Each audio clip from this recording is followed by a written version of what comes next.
Good morning everybody.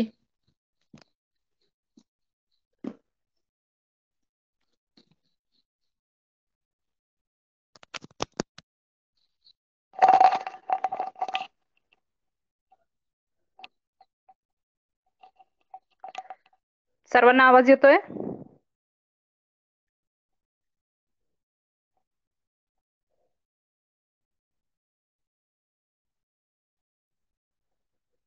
Okay. Taste कशी होती रे?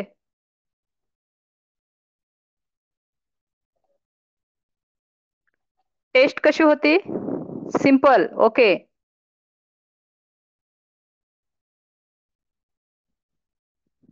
वेळेच्या आत सबमिट केली ना तुम्ही?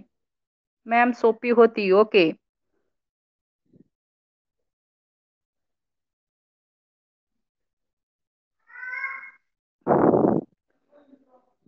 ठीक आहे. तर आपण पाठीमागच्या क्लासमध्ये तिसरी कविता पाहिली होती. माझ्या अंगणात. हा, तर ही कविता जी आहे ती तालासुरात म्हणता येते सर्वांना?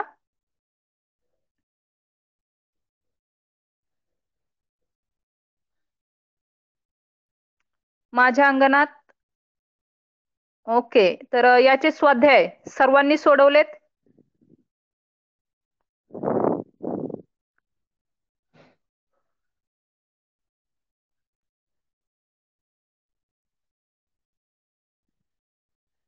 हा, ओके. कोणता असा क्वेश्चन वगैरे काय की जो कठीण वाटतोय माझ्या अंगणात या कवितेतील?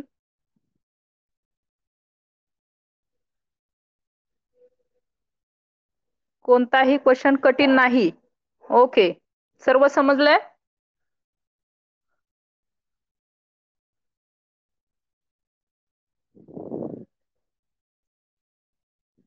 येस मॅम, समजले. ओके. मग आता आपण पुढे जाऊयात. चौथा पाठ आहे गोपाळचे शौर्य, पेज नंबर 10.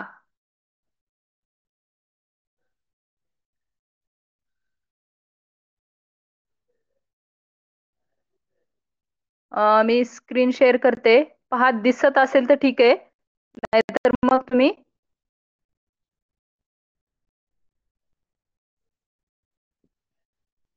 अं,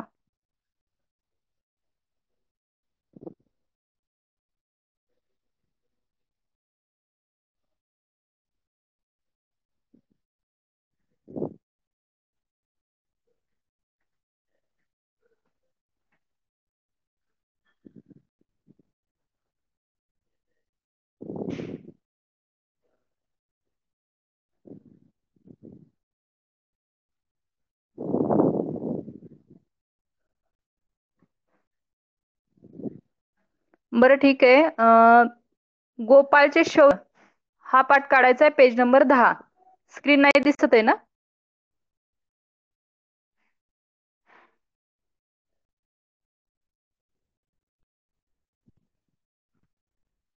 स्क्रीन दिसते? नाही. ओके ओके, ठीक आहे. हा, स्क्रीन नाही दिसत आहे. तर तुम्ही पाठ काढायचं पुस्तक पुढे घे. पेज नंबर 10, गोपाळचे शौर्य, चौथा पाठ आहे. हा, पुस्तक काढलं सर्वांनी?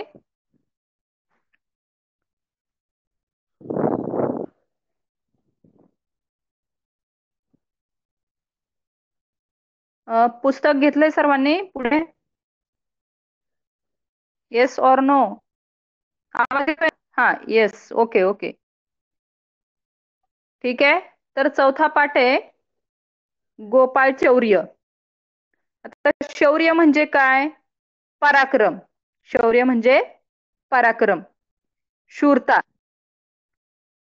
तर या ठिकाणी गोपाळ नावाचा एक मुलगा आहे आणि त्यानं कसा पराक्रम दाखवला, म्हणजे एका संकटाला कशा प्रकारे तोंड दिलं म्हणजे ते संकट कसं दूर केलं, तर ते या पूर्ण पाठातून सांगितलेलं आहे. पहा, अशा शूरतेच्या बऱ्याच गोष्टी आपण ऐकतो. म्हणजे थोरा मोठ्यांचे सुद्धा आपण गोष्टी ऐकलेल्या आहेत की ज्या ठिकाणी आपल्याला ते शौर्य पाहायला मिळतं. असं एखादं उदाहरण की म्हणजे कोणत्याही मोठ्या व्यक्तीचं उदाहरण तुम्ही सांगू शकताय की नाही, तुम्ही बोलायचं नाही, फक्त चॅट. हा, कारण तुमचा आवाज माझ्यापर्यंत नाही पोहोचत आहे. फक्त चॅट करू शकताय तुम्ही. हा, ओके. तर अशा ज्या थोर मोठ्या व्यक्ती आहेत की त्यांच्या शौर्याबद्दल, म्हणजे त्यांनी मोठं शौर्य आपल्या काळामध्ये गाजवलेलं आहे. तर ते तुम्ही नाव या ठिकाणी चॅट करू शकताय, की त्यांच्या शूरतेच्या कथा तुम्ही ऐकलेल्या आहेत आणि त्या कथा ऐकून तुम्हाला काहीतरी प्रेरणा मिळाली आहे. ए समर्थ, अरे आपण इतिहास शिकलोय आतापर्यंत. हा, शिवाजी महाराजांनी काय शौर्य दाखवलं होतं? होतं. मग त्यांचे शौर्य आपण पाहिलेलं आहे, पाहिलेलं म्हणजे पुस्तकामध्ये वाचलेलं आहे. ओके, आणखी? अरे वेगवेगळे स्वातंत्र्यवीर ज्यांनी आपल्याला देशाला स्वातंत्र्य मिळवून देण्यासाठी प्रयत्न केले. आणखी? ओके, शिवाजी महाराज, संभाजी महाराज, पण आणखी सांगू शकताय पुढे?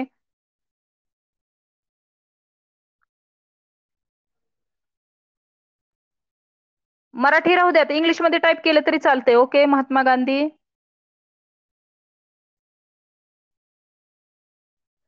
आणखी?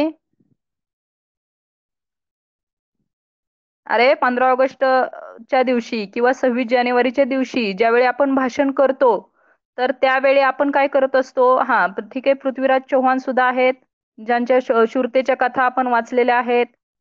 तर भाषणामध्ये आपण या थोर पुरुषांविषयी सांगत असतो, त्यांच्या पराक्रमाविषयी सांगत असतो.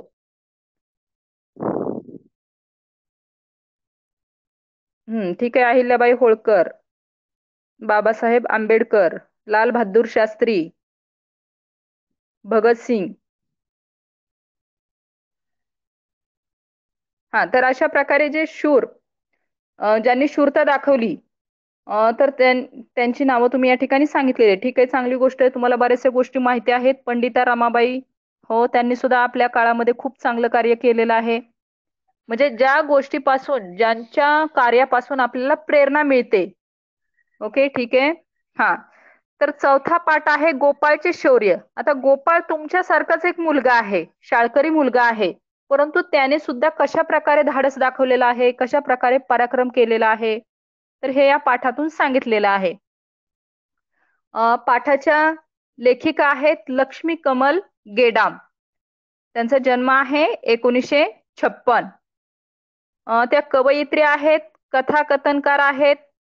त्यांच्या ज्या रचना आहेत पहा: शिवा फेरी, दुरून डोंगर साजरे, पितरांचं पात्र, अडोसा, हे त्यांचे कथासंग्रह प्रसिद्ध आहेत. पुढे आहेत हृदय परिवर्तन, किशोरांची करामत, हे त्यांचं बाल साहित्य आहे. तुरुंगवाडा ही कादंबरी आणि आठवांचे झेले हा ललित लेख संग्रह प्रसिद्ध आहे. तर आता या पूर्ण पाठामध्ये काय सांगितलेलं आहे, तर डोंगरावर अचानक लागलेला वणवा, वणवा म्हणजे काय? मोठी आग.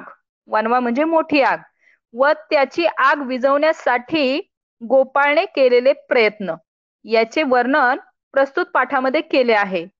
आणि गोपाळ हा शालेय विद्यार्थी आहे आणि त्या विद्यार्थ्याच्या शौर्याची ही कथा आपल्याला या पूर्ण पाठामध्ये सांगितलेली आहे.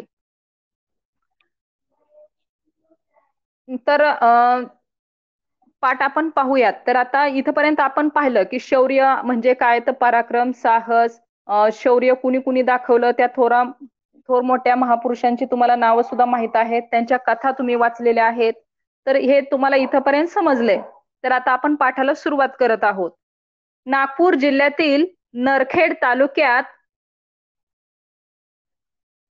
असलेले मोहदी हे खेडेगाव पहा. लक्षात ठेवायचंय, नागपूर कुठे आहे? विदर्भातील एक शहर आहे नागपूर. म्हणजे त्याला महाराष्ट्राची उपराजधानी, नागपूर हे महाराष्ट्राची उपराजधानी आहे. आणि याच नागपूर जिल्ह्यातील नरखेड तालुका आहे आणि या तालुक्यात असलेलं मोहदी हे खेडेगाव. तर आता ही इथली घटना आहे आणि त्या घटनेविषयी आपल्याला इथं लेखिका सांगतात. गावातील सर्व लोक गुण्या गोविंदाने, गुण्या गोविंदाने म्हणजे एकत्र, एकजुटीने, एकत्र मिसळून आनंदाने एकमेकांच्या सहकार्याने आनंदाने राहणे. गुण्यागोविंदाने राहणे म्हणजे एकमेकांच्या सहकार्याने आनंदाने राहणे. पहा, हा वाक्प्रचार तुम्हाला आहे. गुण्यागोविंदाने राहणे, एकमेकांच्या सहकार्याने आनंदाने राहणे. तर हे सर्व गावातील लोक गुण्यागोविंदाने राहतात. या गावापासून 8-10 किलोमीटर अंतरावर कर्णागड नावाचा एक पौराणिक गड आहे. पहा, नागपूर जिल्ह्यातील नरखेड तालुका, त्यातील मोहदी हे गाव, आणि तिथे त्या गावापासून 8-10 किलोमीटर अंतरावर कर्णागड नावाचा एक पौराणिक गड आहे. विश्वजित काय मॅम, तुमचा व्हिडिओ पण ऑन होऊ शकतो? ठीक आहे, होऊ शकतो. नाही, ओके, ठीक आहे. तुम्हाला आवाज येतोय ना व्यवस्थित? Yes or no? हा, तर ठीक आहे, आवाज आहे का? हा, ओके ओके. नो कार्तिक, तुझा आधी सुद्धा प्रॉब्लेम होता रे, काहीतरी नेटवर्कचा इश्यू दिसतोय.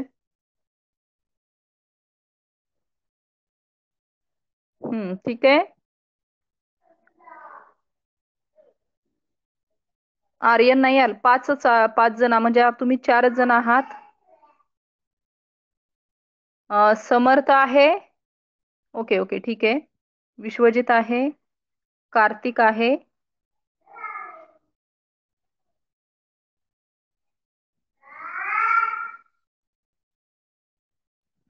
हा, ओके, ठीक आहे. तर इथपर्यंत तुम्हाला समजलंय, नागपूर जिल्ह्यातील नरखेड तालुका, मोहदी हे खेडेगाव, आणि तिथले लोक हे आनंदाने एकमेकांसोबत राहायचे. तिथूनच 8-10 किलोमीटर अंतरावर एक कर्णागड नावाचा गड आहे, पौराणिक गड आहे. पौराणिक म्हणजे पुरातन, प्राचीन. गड म्हणजे किल्ला. आता गड किल्ले तुम्ही पाहिलेले आहेत, कोणकोणते आहेत गड किल्ले? नावं सांगा मला. पाहिले असतील, ऐकले असतील इतिहासामध्ये. नावं सांगा चॅट करून. हा, ओके. गोपाळचे शौर्य इथं तुम्हाला स्क्रीन दिसते का रे? छान.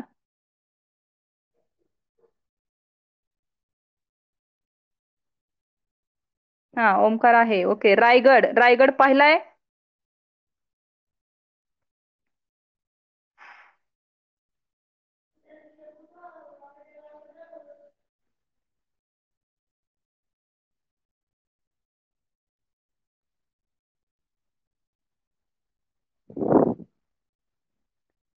स्क्रीन दिसते?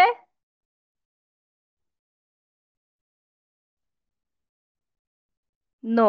आता दिसते?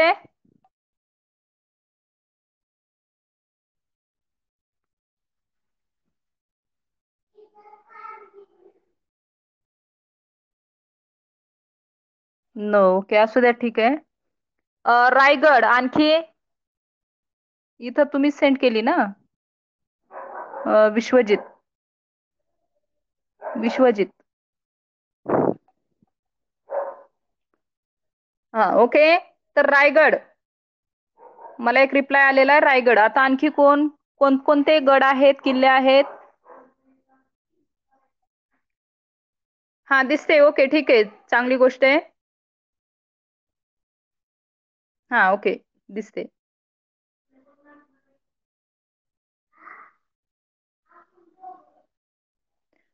राजगड, ओके. आणखी बाकीच्यांनी चॅट करायचंय, सांगायचंय कोणकोणते गड किल्ले. गड किल्ल्यांविषयी माहिती पाहिजे आपल्याला, ऐतिहासिक संपत्ती आहे ती आपली. पन्हाळा, ओके.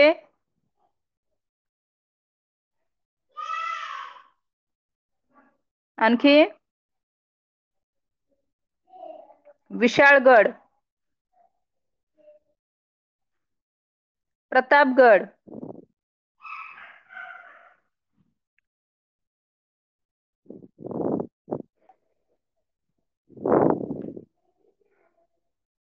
आता मला सांगा. हा, ओके. रायगड, शिवनेरी. छान, म्हणजे आपण इतिहास जो अभ्यासलेला आहे त्याच्यामध्ये या किल्ल्यांची नावं आहेत. ओके, ठीक आहे. तर आता पुढे कर्णागड. इथं आपण नवीन गड शिकलो पहा, कर्णागड नावाचा एक पौराणिक गड आहे. पौराणिक म्हणजे काय सांगा मला? आता जस्ट सांगितलं 2 मिनिटापूर्वी. पौराणिक म्हणजे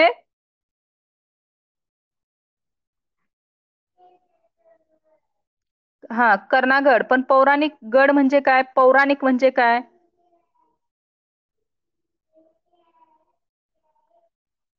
पुरातन, प्राचीन प्राचीन. हा, प्राचीन पुरातन. तर असा तो कर्णागड आहे. ओके. हा, विश्वजित छान. आता पुढे गुरे चारणारे समर्थ. हा, प्राचीन. गुरे चारणारे गुराखी अ, त्या ठिकाणी दररोजच तिथे जातात. गुराखी म्हणजे गुरे चारण्यासाठी जाणारा. तर ते तिथे जातात. तसेच सहल काढणारे म्हणजे सहलीसाठी सुद्धा त्या गडावरती जातात. ट्रेकिंग प्रेमी म्हणजे ट्रेकिंग करणारे लोक सुद्धा त्या ठिकाणी जातात. हे सुद्धा अधे मध्ये तिथे जाताना दिसतात. तर अशा प्रकारे हा गड म्हणजे प्रसिद्ध आहे. गुरे चारणारे गुराखी सुद्धा जातात, सहल काढणारे लोक सुद्धा जातात, ट्रेकिंग प्रेमी सुद्धा जातात. तर अशा प्रकारे तिथं लोक फिरण्यासाठी सुद्धा जातात. ट्रेकिंग प्रेमी म्हणजे गिर्यारोहण करण्याची आवड असणारे. ट्रेकिंग प्रेमी म्हणजे गिर्यारोहण करण्याची आवड असणारे. तर आता मला सांगा, या ठिकाणी मोहदी हे गाव कुठे वसलेलं आहे? तुम्ही इंग्लिश मधून टाईप केलं तरी चालेल. मला समजतंय. तुम्हाला समजलं आणि मला समजलं तेच महत्वाचं. मराठी थोडं टायपिंगला कठीण जातं. तर मोहदी हे खेडेगाव कुठे वसलेलं आहे? कोणत्या ठिकाणी वसलेलं आहे?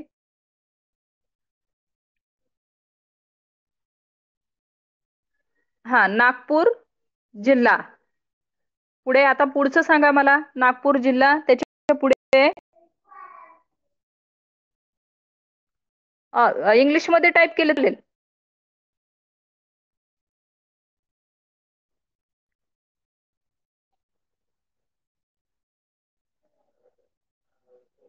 हा, नरखेड तालुका. तर इथं हे मोहदी हे खेडेगाव आहे. तर 8-10 किलोमीटर अंतरावर हा विश्वजित नागपूर जिल्ह्यातील एक छोटेसे खेडेगाव हा मोहदी तेथे वसलेले आहे. ठीक आहे. 8-10 किलोमीटर वर कोणता गड आहे? गड म्हणजे किल्ला. कोणता आहे? मोहदी या खेडेगावापासून 8-10 किलोमीटर अंतरावर कोणता गड त्या ठिकाणी आहे?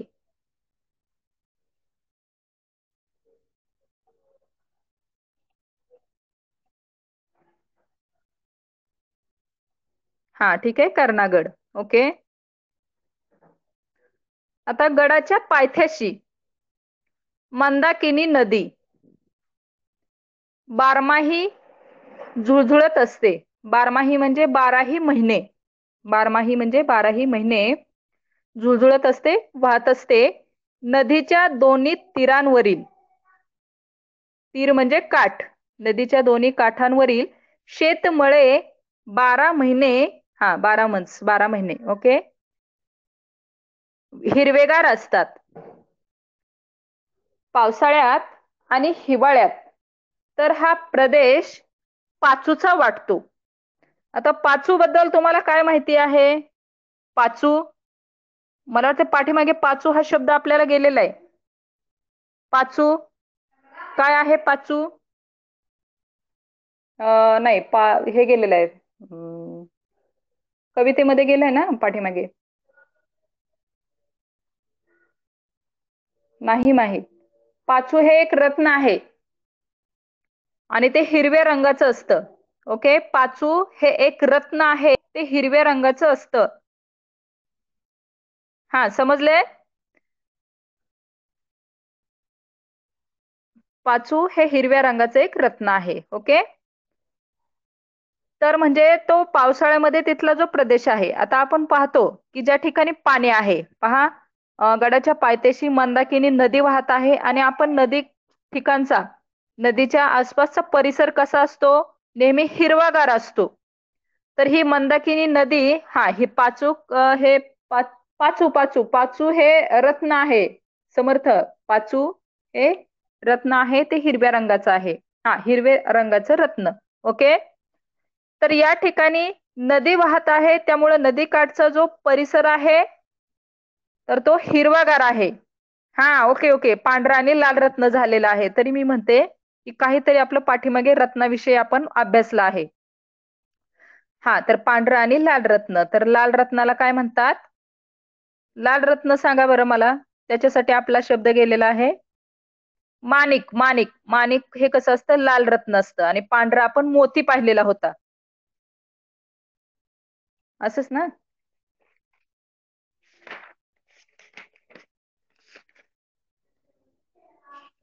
आणि पाचू हे कसं आहे? हिरवं रत्न आहे. पोवळे, पोवळे. लाल रंगाचं रत्न पोवळे. मोती आणि पोवळे, मोती पोवळ्यांची रस. Okay okay. पोवळा म्हणजे त्या ठिकाणी लाल रत्न आपण पाहिलं, आणि मोती हे पांढर रत्न असं आपण पाहिलं. ओके, ठीक आहे. आता गोपाळचे शौर्य या पाठामध्ये आपण कोणत्या कोणत्या रत्नाविषयी पाहिलं? पाचू. पाचू या रत्नाविषयी पाहिलं. तर हा पाचूचाच प्रदेश वाटतो. हा, ठीक आहे. आपण माझ्या अंगणात या कवितेमध्ये पाहिलंय पहा, मोती पोवळ्याची रास. तर ते पांढरा आणि लाल रत्न. आणि आता आपण पाचू हे हिरवं रत्न पाहिलेलं आहे. तर हे हिरव्या रत्नासारखं का दिसतंय? कारण की तिथे गडाच्या पायथ्याशी हा मंदाकिनी नदी वाहते, आणि नदी वाहत असल्यामुळे पूर्ण आसपासचा जो परिसर आहे तो कसा आहे? हिरवागार आहे. आणि हिरवागार परिसर कसा दिसत आहे? जणू काही पाचूचा, म्हणजे हिरवं रत्न असल्यासारखा तो वाटतो. उन्हाळ्यात गडावर वाळलेला पाला पाचोळा दिसतो. उन्हाळ्यात इथं वाळलेला पाला पाचोळा तिथं त्या ठिकाणी गडावरती पसरलेला दिसतो. तरीही रानमेव्याची, आता रानमेवा हा सुद्धा आपला कवितेतला शब्द आलेला आहे पहा, माझ्या अंगणात या कवितेतला हा शब्द आहे. रानमेव्याची अनेक प्रकारची झाडे तिथे मोसमी फळभाराने लदबदलेली असतात. लदबदलेली म्हणजे लगडलेली, मोसमी म्हणजे हंगामी, फळभार म्हणजे एकत्र फळांचं वजन. म्हणजे खूप सारे अशी फळं त्या झाडाला येतात, म्हणजे ती लगडल्यासारखी दिसतात. मोसमी म्हणजे हंगामी, सीजनल, अशा प्रकारे. तर हा प्रदेश, या प्रदेशामध्ये पालापाचोळा दिसतो. आणि रानमेव्याची म्हणजे रानातली जी झाडं आहेत, जी फळझाडं आहेत, ती झाडं तिथं हंगामी फळांनी लगडलेली असतात. लदबदलेली म्हणजे लगडलेली. वा, छान विश्वजित, रत्न दाखवलेले आहेत तू इथे. ओके, हा, ठीक आहे. सर्वांना दिसतायत? ओके. आता मोसमी फळभार म्हणजे हंगामी फळे, सीजनल फळे म्हणजे ज्या त्या हंगामातली फळे ही लगडलेली त्या ठिकाणी दिसतात. ओके. आता इथपर्यंत समजले. मला आता उत्तर द्यायचंय. पायथ्याशी कोणती नदी वाहत होती?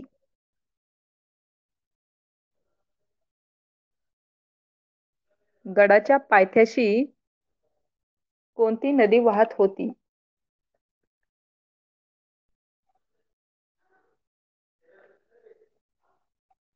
किंवा कोणती नदी वाहत असते? ओके, मंदाकिनी. हा, छान. मंदाकिनी नदी वाहत असते. हा, तेथील शेतमळे कशा प्रकारचे दिसतात? नदीच्या काठावरील शेतमळे कशा प्रकारचे दिसतात?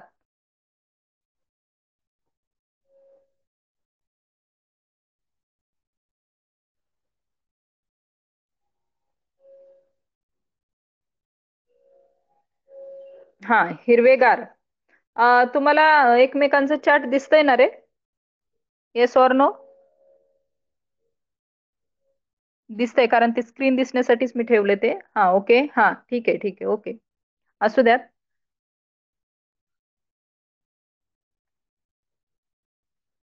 रानमेव्याची झाडे कशी असतात? रानमेव्याची झाडे कशी असतात?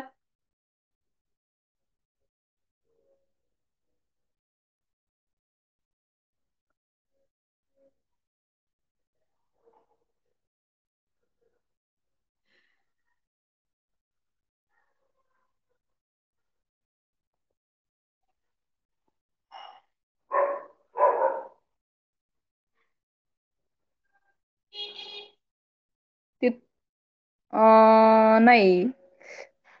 पाचोचा हा प्रदेश वाटतो, पण रानमेव्याच्या झाडांविषयी काय लिहिलं की ती कशी असतात? तो प्रदेश आहे की तो प्रदेश पूर्णपणे पाचोचा वाटतो, म्हणजे हिरवागार वाटतो. परंतु रानमेव्याची जी तर ती कशी वाटतात, कशी दिसतात, त्या ठिकाणी पॅरेग्राफच्या शेवटी,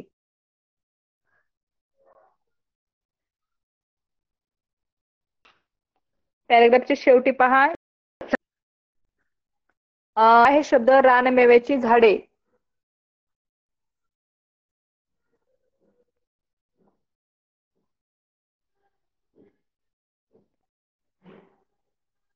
नाही येते. एका शब्दामध्ये सांगितलं, हा, मोसमी फळभाराने. हा, ओके, ठीक आहे. मोसमी फळभाराने लदबदलेली म्हणजे लगडलेली. लदबदणे म्हणजे लगडणे. मोसमी म्हणजे हंगामी. फळभार म्हणजे फळांचं वजन, फळांचा भार. तर अशा प्रकारे हंगामी फळांनी लगडलेली अशा प्रकारची ती रानमेव्याची झाडे असतात. आता पुढचा परिच्छेद आपण पाहतोय. वार्षिक परीक्षा संपल्यानंतर लगेचच उन्हाळ्यात मोहदी येथील माध्यमिक शाळेची सहल, हा, ओके, माध्यमिक शाळेची सहल कर्नागड येथे गेली होती. विद्यार्थी, शिक्षक या सर्वांनी गडाचा भव्य परिसर पाहिला. आता भव्य म्हणजे काय?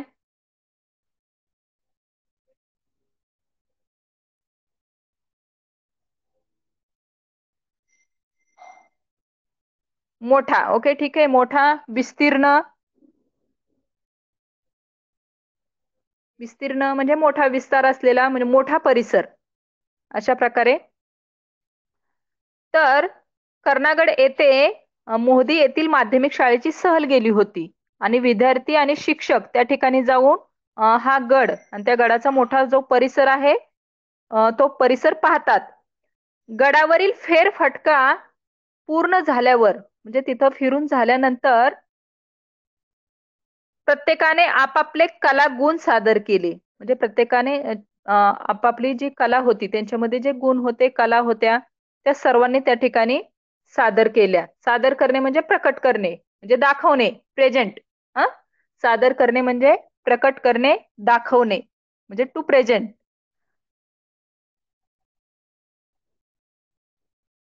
आता पुढे, तर सर्वांनी आपापली कला गुण त्या ठिकाणी दाखवले.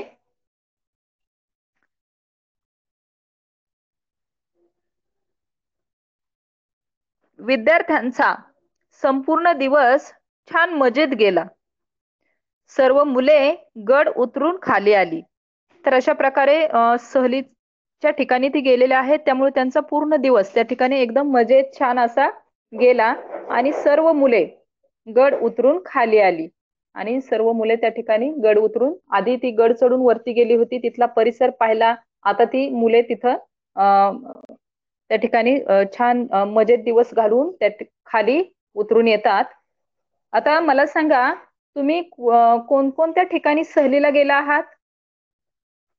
कोणकोणत्या ठिकाणी सहलीला जाऊन आला आहात जिथं तुम्हाला खूप छान एकदम वेळ घालवला तुम्ही, तुम्हाला तिथं एकदम मज्जा वाटली? तर अशा प्रकारची कोणकोणती स्थळं आहेत की ज्या ठिकाणी साठी गेला होता?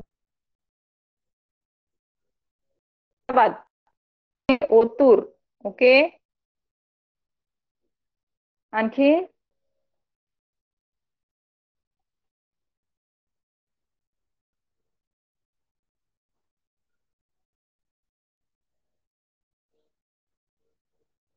कोकण, ओके. आणखी पुढे?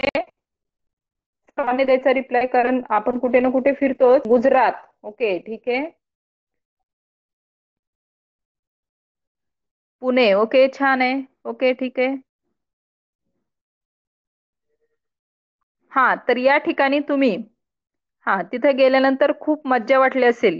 म्हणजे फिरणं होतं आपल्याला, तो वेगळा परिसर त्या ठिकाणी पाहायला मिळतो. निसर्गरम्य वातावरण पाहायला मिळतं. हा राजस्थान. ओके. अकलूज. हा. तामिळनाडू. तर अशी कोणती गोष्ट, आता तुम्ही हे सर्व मला ठिकाणं सांगितली की आम्ही इथे गेलो, तर अशी कोणती गोष्ट तिथली की जी तुम्हाला खूप आवडली, तिथली गोष्ट म्हणजे तिथं तुम्ही असं काय पाहिलं किंवा असं काय वातावरण तुम्हाला तिथे दिसलं की ते तुम्हाला खूप आवडलं? Water park. ओके. ओमकार हे कुठले? हे ना, अकलूज ना? हा ओके. तर ते तुला खूप आवडलं. ओके हा.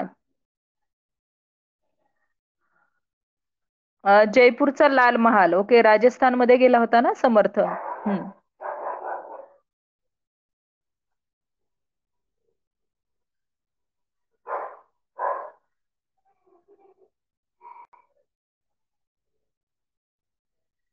हा ठीक आहे. तर आपल्याला तिथल्या गोष्टी म्हणजे अशा काही गोष्टी आवडल्या.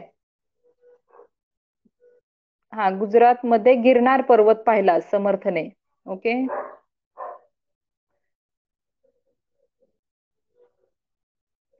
तर सहलीला गेल्यानंतर सहसा म्हणजे त्या ठिकाणी आपल्याला आनंदच मिळत असतो. हा ओके ठीक आहे. आता आपण पुढे जाऊया.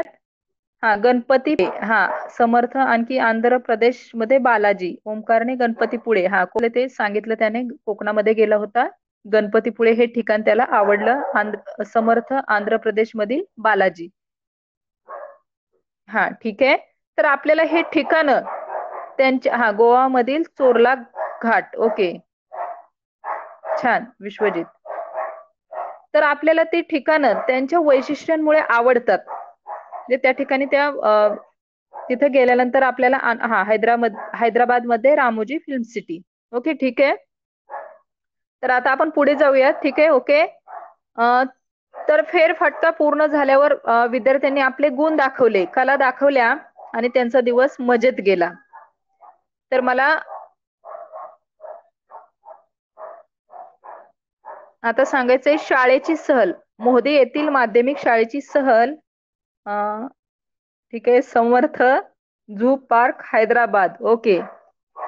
आता पाच गणी विश्वजित. बरं आता सहलीतून आता थोडस इकडे या. छान छान फिरलाय तुम्ही. स्थळ पण छान आहे तुम्ही फिरलेली. आणि ते आवडलेल्या गोष्टी तर त्या पण अशा आहेत की त्यांचं काहीतरी वैशिष्ट्य आहे. ओके.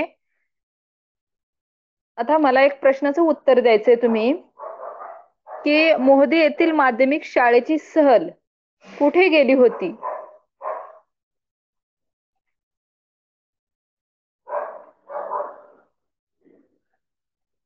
मोहदे येथील माध्यमिक शाळेची सहल कुठे गेली होती? कर्नागड. कर्नाटक. आता म्हणजे वेगवेगळ्या ठिकाणी जाऊन आलाय. जर गोवा सांगितलं तुम्ही, कोकण सांगितलं, आंध्र प्रदेश सांगितलं, अकलूज सांगितलं, तामिळनाडू सांगितलं. तर अशा प्रकारे या मुलांची सुद्धा सहल कुठे गेलेली आहे? त्यांच्या गावापासूनच 6 किलोमीटर त्या ठिकाणी गेलेले आहे. तर या मुलांनी सुद्धा सुद्धा तिथे छान मज्जा केलेली आहे. मॅम आपली सहल जाते का? ओके जाते जाते. गेली होती आपली सहल गेल्या वर्षी. आता करोनामुळं नाही सांगता येणार. आता एवढ्यात तर नाहीच, म्हणजे स्कूलच नाहीये चालू. हा स्कूलची सहल आपली जाते. ते मुलं जे ठरवतील तिथे, मुलं आणि टीचर मिळून, दिग्विजय सर ते सगळे मिळून ठरवतात, तिथे जाते. म्हणजे तिथं मुलांची आवड सुद्धा लक्षात घेतली जाते. मीच फक्त भारत मधील 7 राज्य सोडून सगळीकडे गेलो. हा समर्थ फार फिरून आला. ओके ठीक आहे. चांगली गोष्ट आहे. फिरल्यानंतर तिथल्या प्रदेशांविषयी माहिती मिळते. म्हणजे भौगोलिक दृष्ट्या सुद्धा ते महत्वाचं आहे.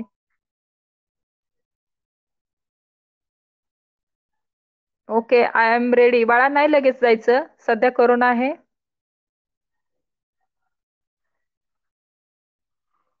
बर, नॉर्थ ईस्ट मध्ये. ठीक आहे, नॉर्थ ईस्ट मध्ये जाऊयात मग. समर्थ. ओके, ठीक आहे. सहलीमधून बाहेर या रे तुम्ही. त्याच्यावर दुसरा पॅराग्राफ झाला ना आपला. हा, 2021 मध्ये. हा, ठीक आहे. हा, तर आपला पुढचा काय प्रश्न विचारला? हा, कर्नागड झालं. हा, ठीक आहे, ठीक आहे. समर्थ. ओके. मुलांनो, सूर्यास्त आधी घरी पोहोचलेलं बरं. म्हणजे संध्याकाळ होण्याच्या आधी, सूर्याचं अस्त, सूर्य मावळण्याआधी. सूर्यास्त म्हणजे सूर्य मावळणे. तर त्याच्या आधी घरी पोहोचलेलं बरं, असं शिक्षकांनी म्हणताच सर्वजण गाडीत जाऊन बसले. तर या ठिकाणी मुलांची सहल ही कशी आहे पहा. किती दिवसांची आहे कळलं तुम्हाला सहल मुलांची? जवळच गेली होती, 8-10 किलोमीटर. म्हणजे एक दिवसाची सहल आहे त्यांची. आणि संध्याकाळी ते घरी येणार आहेत. संध्याकाळ होण्याआधी, अंधार होण्याआधी. समर्थ, इकडे लक्ष द्यायचंय.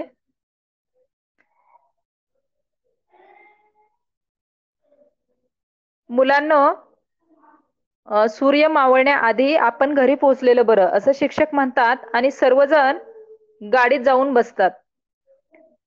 घाटातून गाडी जात असताना मुलांना घाटाच्या खालच्या बाजूने आग लागलेली दिसली.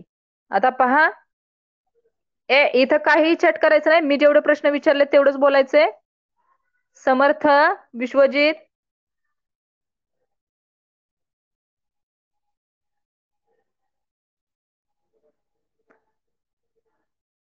घाटातून गाडी जात असताना मुलांना घाटाच्या खालच्या बाजूने आग लागलेली दिसली.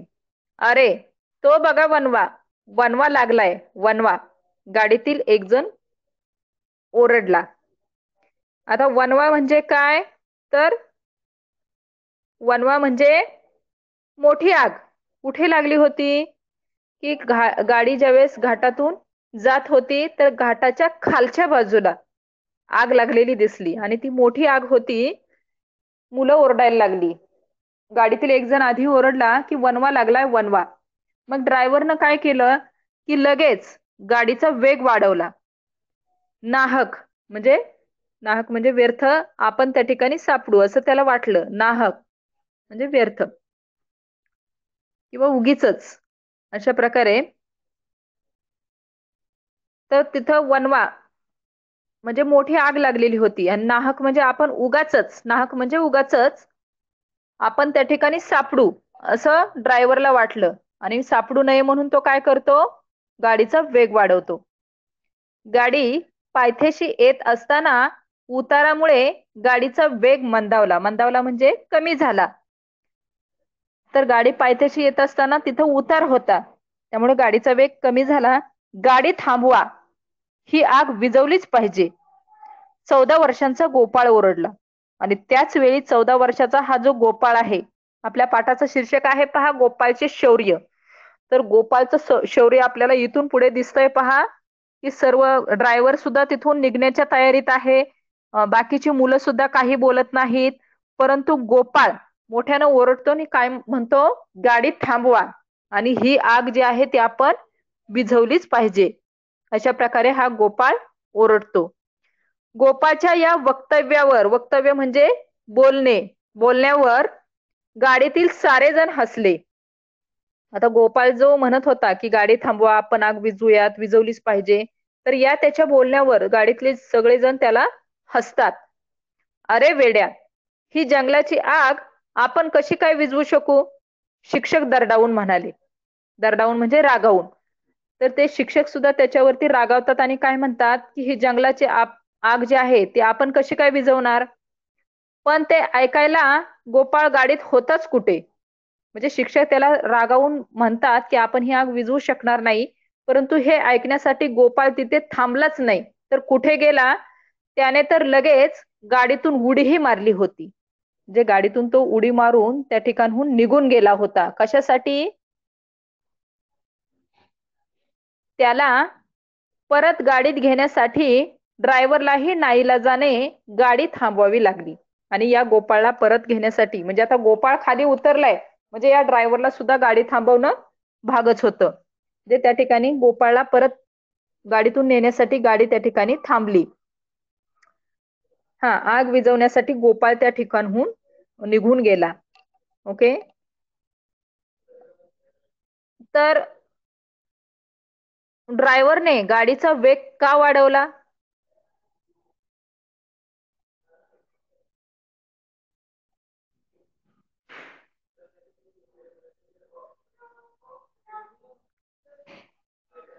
ड्रायव्हरने गाडीचा वेग का वाढवला? एका शब्दात सांगितलं तरी चालेल. म्हणजे आहे ते मोठं, एका वाक्यात, पण एक शब्द सांगितलं तुम्हाला समजलं तरी बस. हा, आग लागली होती आणि आपण या आगीत सापडू नये म्हणून, हा, हे उत्तर आहे की आपण आग लागली होती आणि आपण या आगीमध्ये सापडू नये, हा ड्रायव्हरचा उद्देश होता. म्हणून ड्रायव्हरने गाडीचा वेग वाढवला. ओके. आता पुढचा प्रश्न आहे. गोपाळ, 14 वर्षांचा गोपाळ,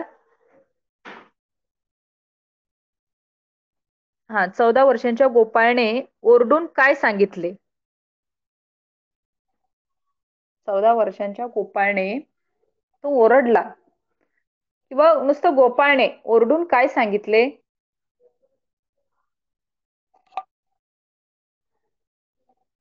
गाडी थांबवा. किती वर्षांचा होता गोपाळ? गोपाळ किती वर्षांचा होता? हा, गाडी थांबवा असं गोपाळ म्हटला. हा, 14 वर्षांचा हा गोपाळ होता. हा, तर शिक्षक काय म्हटले या गोष्टीवर?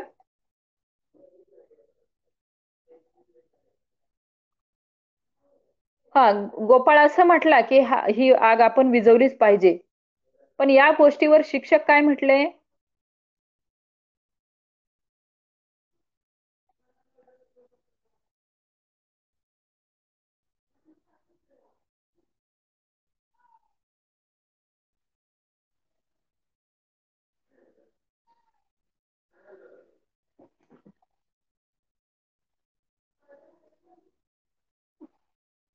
बरं, शिक्षकांनी गोपाळला दरडावले आणि ते म्हटले की अरे वेड्या, ही जंगलाची आग आपण कशी काय विझवू शकू? परंतु गोपाळ, हा ठीक आहे, अरे वेड्या, आपण हा वनवा कसा, हा ठीक आहे, विझवू शकू, अशा प्रकारे शिक्षकांनी दरडावून विचारले. दरडावणे म्हणजे, दरडावणे सांगितलं मी तुम्हाला आता. दरडावणे म्हणजे दरडावून विचारले, म्हणजे कसे विचारले, कसे म्हणाले, कसे बोलले ते दरडावून म्हणजे? हसून बोलले का? हा, ओरडले. हा, ओके. पण दरडावून म्हणजे? हा ठीक आहे, रागावून, रागावून, रागावून बोलले. दरडावणे म्हणजे रागावणे, रागावून बोलले ते, मोठ्यानं ओरडून. हा ठीक आहे, शॉटिंग, ओरडून. ओके. हम्म. तर अशा प्रकारे, हा, तर